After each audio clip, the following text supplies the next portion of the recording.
పుష్కరాల నిధులు కానీ, అలాగే వెంకటేశ్వర స్వామి టెంపుల్కి సంబంధించిన పనుల విషయంలోనూ నిన్న సెకండ్ ఫేజ్కి ఈవో గారు రవిచంద్ర గారు అప్రూవల్ చేశారు. నిన్న దానికి వారం 10 రోజుల్లోనే రెండో ఫేజ్ టెండర్ కాల్ఫర్ చేసి మార్చి 17వ తారీఖున ప్రతిష్ఠ చేయడానికి వెంకటేశ్వర స్వామి టెంపుల్ని అన్ని ఏర్పాట్లు జరుగుతాయని చెప్పేసి యానంలో ఉన్న హిందువులకు, ముఖ్యంగా భక్తులందరికీ కూడా తెలియజేస్తూ ఉన్నాను.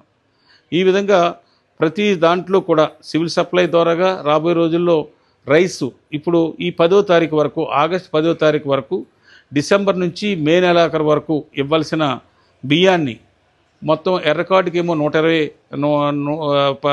5 నెలల్లో 100 కేజీల బియ్యాన్ని, 120 కేజీల బియ్యాన్ని, ఎల్లో కార్డుకేమో 60 కేజీల బియ్యాన్ని ఈ 10 రోజుల్లోనే అందరికీ కూడా ఇవ్వాలి. ఇది మాహే యానానికి మాత్రమే బియ్యం ఇచ్చేలాగా, మిగతా పాండిచేరి కార్యక్రమాలకి డబ్బులు వేసేలాగా మొన్న రాత్రి 8 గంటల వరకు మీటింగ్లో సీఎం గారు, అలాగే సివిల్ సప్లై సెక్రటరీ, డైరెక్టరు, అలాగే సప్లయర్స్ని కూడా పిలిపించి ఆ మీటింగ్లో మాట్లాడడం జరిగింది. నిన్న లెటర్ ఇచ్చున్నాం. సోమవారానికి వాళ్ళకి వర్క్ ఆర్డర్ వస్తుంది, అప్పటికప్పుడే రెడీ చేసుకోమన్నాం. ఇప్పుడు ఇమీడియట్గా ఒక డిసెంబర్ నెల రైస్ వేసేయమని చెప్పేసి చెప్పడం జరిగింది.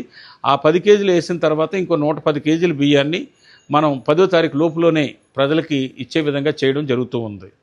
ఈలోగా ఎవరైతే రెడ్ కార్డు వారు కూడా ఉన్నారో వాళ్ళు ఎంక్వైరీ మనం 24వ తారీఖు తోటి ముగిసినా కానీ ఈ రోజు వరకు ఇవ్వడం జరిగింది.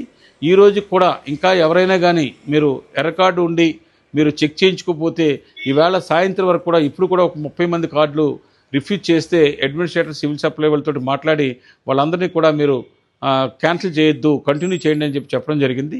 ఇది మాట్లాడిన తర్వాత కూడా ఇంకా ఎవరైనా కానీ మీరు కార్డులు కానీ చెక్ చేసుకోగానే ఉంటే ఈవేళ సాయంత్రం వరకు కూడా సివిల్ సప్లై ఆఫీస్కి మీరు వెళ్తే వాళ్ళు మీకు కూడా ఇచ్చే విధంగా చేస్తానని మీ అందరికీ కూడా తెలియజేస్తూ ఉన్నాను.